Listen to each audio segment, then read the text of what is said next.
So the recently elected leader of the Conservative Party in London, I recently got introduced to her online, and I am literally obsessed with Kemi Badenoch.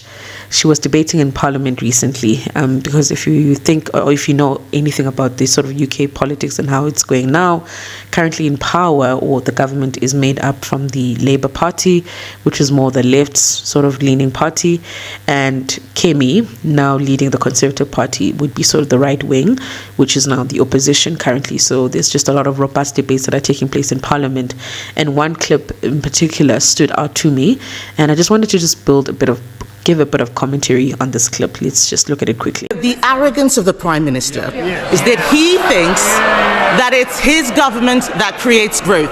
He's wrong. It is business that creates growth. Our economy is built by entrepreneurs, risk takers, and the hard graft of working people. They know that you can't tax your way to growth. You can't borrow your way to growth. You can't legislate your way to growth. Other countries are serious about freeing business from red tape. President Trump is doing it in America. Argentina is taking a chainsaw to regulations. Even the EU is not going as far as this left-wing government. This bill will put us at the bottom of the pack. Add it to the jobs tax, the family business tax. It's no wonder wealth creators are fleeing Britain in droves. The Chancellor is desperately trying to save her reputation. She knows Labour have damaged growth. This bill manifestly fails the Prime Minister's own growth test. If he won't drop the unemployment bill, what is the point of his growth test? So when I listened to this, I realized that you could take exactly what Kemi is shouting about here. You could take that and apply it to South Africa. You could go in there. I even see, take for example someone from the DA. They could take that exact same speech, those exact points, say the same thing into the South African Parliament, and it would be relevant. It would be relevant for someone, it doesn't matter which party they come from, to stand up to the leader and say to them, listen, you are not the people that are driving growth. To stand up to the leader and speak against increasing tax. It's so relevant, and it's really particularly interesting to me to realize that like a Western sort of first world country like the UK, which sort of we know them to be the leaders of the free world, the leaders of democracy, the leaders of free market enterprise, the leaders of capitalism, because they're successful countries, to hear that this is taking place in their parliament, is really shocking. And I think it got me to just realize that governments just suck. Governments suck. They should be small and irrelevant. That is my stance. But I think when you look at things like this and you ask yourself, what has happened to the UK? What is going on in the UK, right? Why are they having to debate taxes, not increasing taxes? Why are they having to debate the fact that entrepreneurs are the ones that drive growth and not government? What has happened? So there's a couple of reasons that I think can sort of shed light into this matter. I'm going to highlight 3 in this video.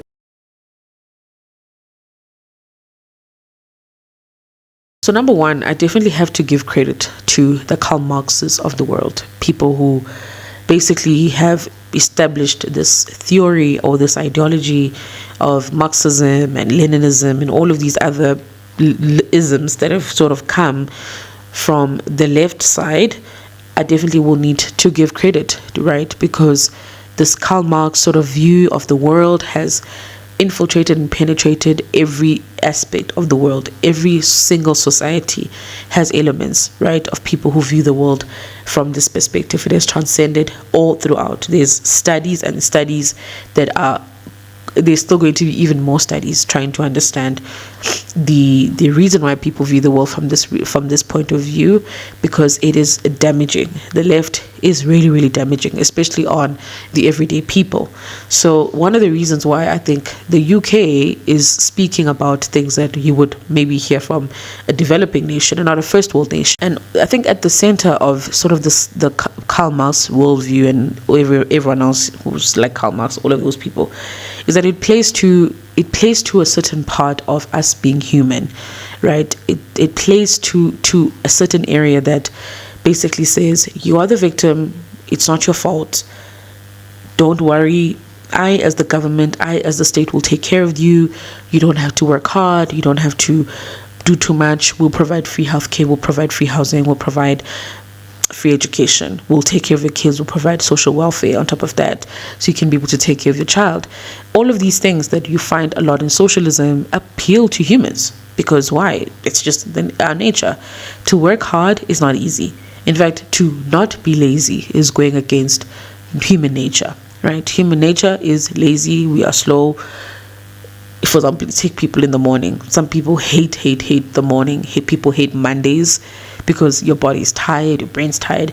Naturally, we don't want to work hard. We don't want to push ourselves.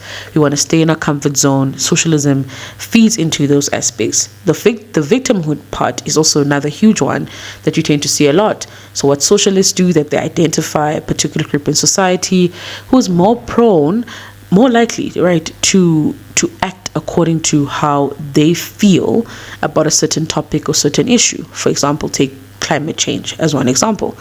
A socialist would drive the entire campaign on how they're going to fix that, how they are going to provide solutions, because they know that at the end of the day, it's more of an emotional attachment to certain issues. Identity has become such tactic that we tend to see a lot from the left. They play to left and right. They play to white and black and this and that, because they know that if you've got a strong affinity to identity and wanting to see diversity and all of these things, they latch onto that and it just keeps going.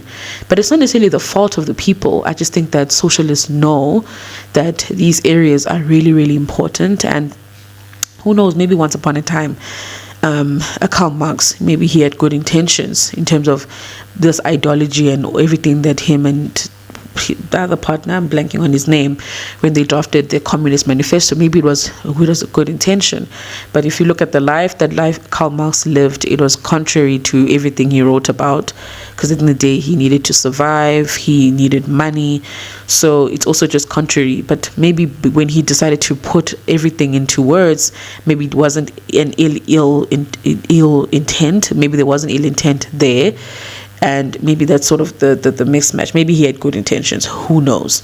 But it goes without saying that these things are true. They are human nature. Victimhood is important to us. And also, if you look at a lot of how the left positions itself, it's almost like you are the victim, that person is the victor, that person is your enemy, that person is unfair to you, right? So they separate on those bases. It's not very sensible, but it's also very damaging at the same time, and that's how they get support, that's how they achieve power. And take, for example, what's happening in the UK is that one of the things that Kemi is basically just fighting is from the opposition benches, is that why has the UK now added an additional tax to people who pay for private school fees, right? So, government provides school, private schools, now they're adding even more taxes to private schools. It's a similar playbook. We see this all the time, and the only way that they justify that to people who say, no, private schools, these people have too much money, they are too rich, you as the middle class, what you don't get to afford. And that's just the play. It stems from the Karl Marxes of the world. They are the ones that decided that nope, the way the world is set up now is wrong. This group is the victim, this is the victor, and so it goes. But in reality, it's not that static. I think it definitely is interchangeable at times. Sometimes the government itself can be the victor, and we as the public can also be the victims, right? And not every single person who's successful and rich robbed someone or stole from someone. People work hard. So instead of saying, no, everyone work hard, let's all aspire to work hard, let's all aspire to be the best, you punish people who do well. You punish people who work hard because, the narrative is, if you have money and you're successful, you're bad. And over time, what I always tend to say in South Africa is that a lot of what the Malemas say, that no, what supremacy and whatever. What if tomorrow the millionaires of the country are all black females? What if we are the ones that have all the money? What will be the pitch then? What will be the pitch? Are you going to go against your stance as being this pro-black? Like, how does that even work? Because the only reason why you respond the way you do is because today the system is set up to say, okay, cool, this is the group that have more wealth and but that can change. That can change. Things have evolved and they will evolve. So what's going to happen then when the wealth is now not in the group that you are speaking against? So problem number one.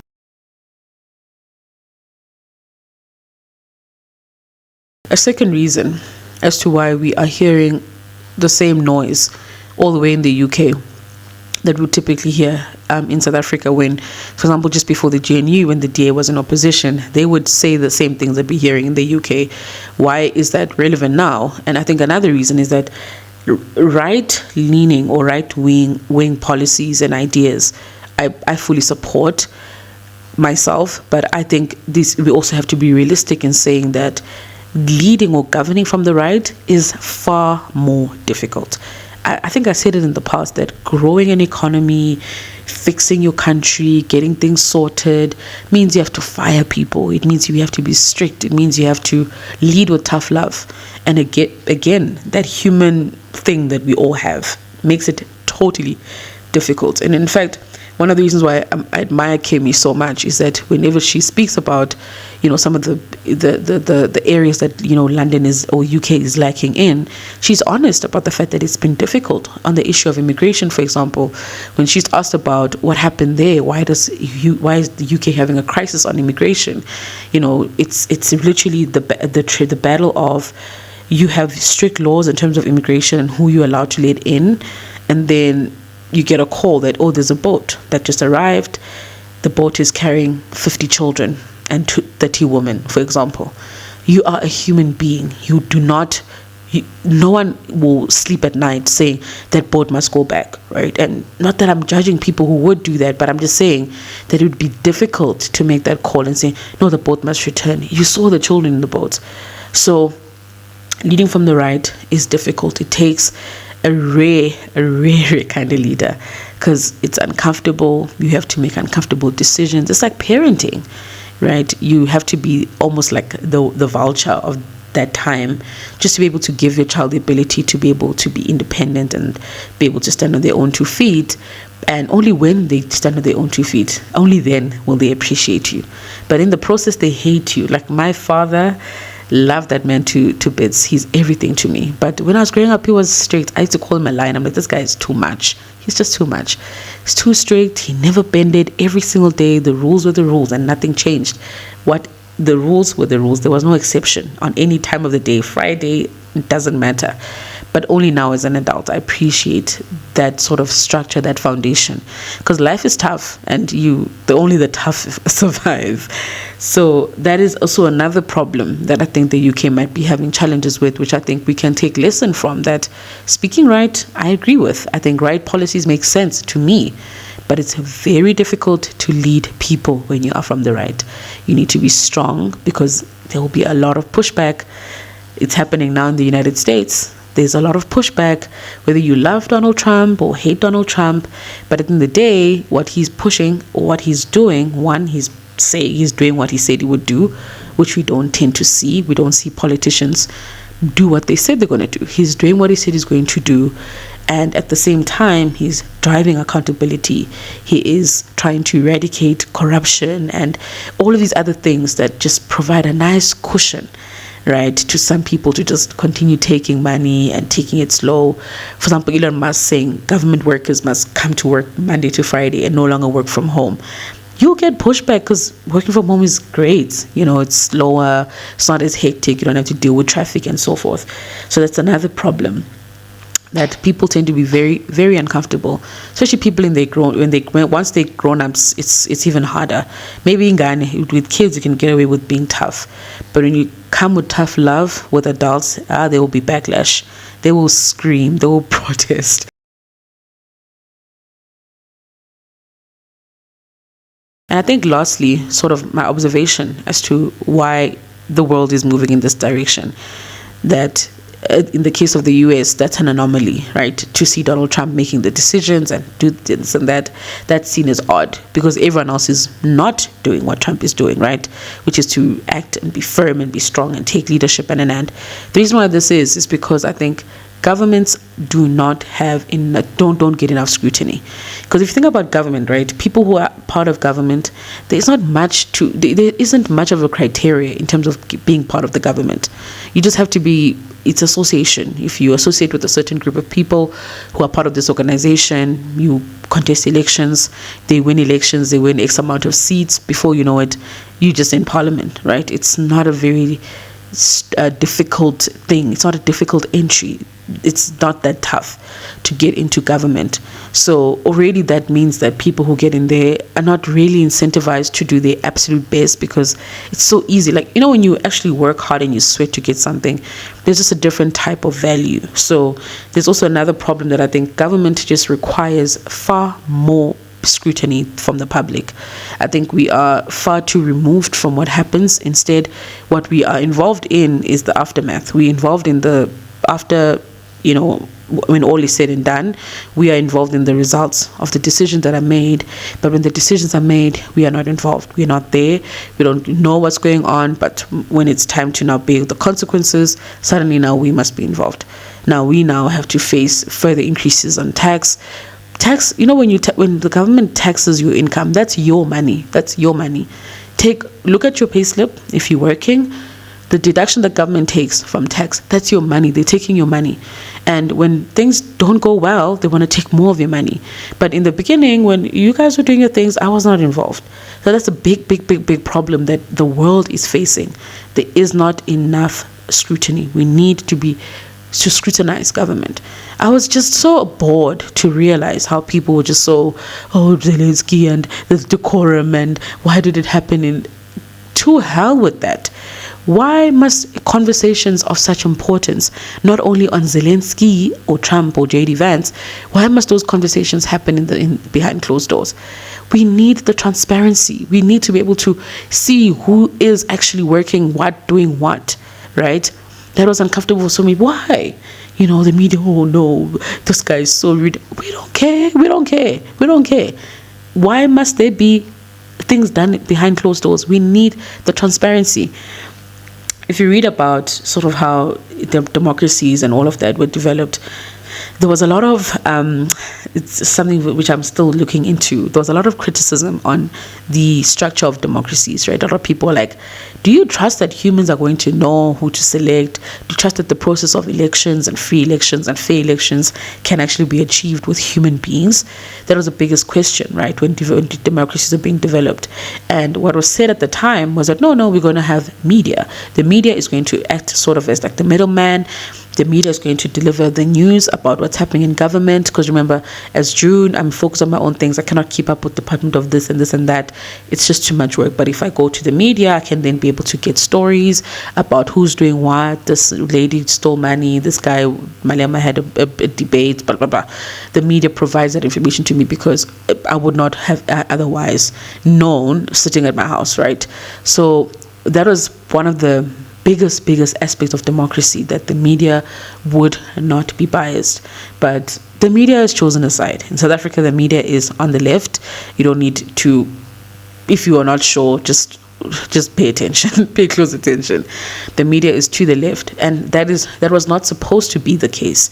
The media was supposed to be unbiased and fair. They were not supposed to choose a side. But you listen to all of the big journalists, they're all on the left. And that's also another thing, right? That if we had media on our side and we could actually rely on the media, maybe that's where government would feel like, okay, cool, we need to be careful. But government and media, they're all partners, they're working together, which is also just another layer that makes it even harder to scrutinize. And that's why I'm saying we need to be able to, in my view, revisit some of these systems. In the case of South Africa, we have elections every 5 years for our leader. I think we should have an election when it's necessary. We need to make these petitions more official, more stronger, even if it's an online petition to say, stop the bus. If X amount of people in South Africa sign that petition, we're reviewing the presidency, we're reviewing the entire cabinet. And, because these guys have all this power, they don't really need to do much to get into government. They just have to be buddies with someone. Like I said, the entry is not that difficult. And then they get so much power. And then when we get this power, we can't do anything about it. It's not fair. And the only thing that we get is just the short change and the result after that, which sometimes can be terrible. So those are just some of the things that I think we need to be able to think about, right? Or sort of bring into the conversation, because it's clear to me that, I don't know, we just woke up and suddenly the world was to the left. Like, what the hell? You know, everyone is just struggling. And I'm telling you, the left is problematic, guys. If you've got a left government, I'm telling you, no one wants to work in that country, because it's pointless. You're working hard, you wake up in the morning, you stress yourself, and then you get taxed a lot of money. If they increase tax even further, why should you be working?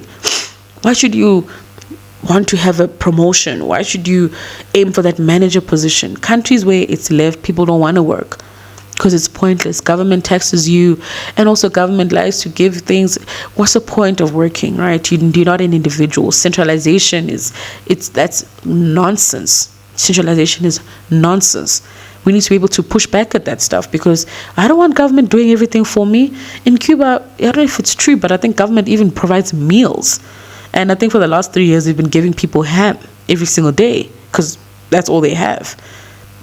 Right? I enjoy having to go to the grocery store and buying my preferred flavor and coming home and making meals for myself. I like that. That's freedom for me. And if we are not careful with these guys, government guys, I'm telling you, these guys, they suck. Governments suck. And you've got, in the case of South Africa, ANC wants to centralize. Before you know it, Julius Malema will be giving us bread. Him and his wife will be dishing out bread. Say, me. Because we're giving them all this power with no scrutiny. With no scrutiny. Why do we only elect every 5 years? No. We should be able to say, even if it's 2 days in power, say, listen, Ramaphosa is not what we thought. He's a fraud. Next. We should be able to do that. That's the kind of power we need to give to ourselves, because governments suck. Governments suck. You've got people screaming, Elon Musk, blah, blah, blah, blah, blah, blah, blah. Because what? You enjoy seeing people waste your money? What the hell? Right? And also in South Africa, I think we need to see more independent candidates, because political parties, also just the dynamics, the factionalism. Look at ANC and MK. Like, that's one organization, by the way. That's one party broken up into two. Coming here, everyone is talking about helping you. How about you all just move out of the way with all of your leftists and centralization and all of these useless policies? Where are the independent candidates? Why do we have provincial government? Why don't we just have national, very small, and a strong local government? Because at least with local government, I can go up and say to them, I'm not happy with the potholes. I decided to drive sort of out of just an hour out of Joburg with my sister the other day. And the roads are terrible. The roads are bad. There's a pothole in every stop. So, governments suck. Thank you once again for checking out my video. As a reminder, before you go, please hit the subscribe button. It will help a lot. I look forward to seeing you again when I drop the next video.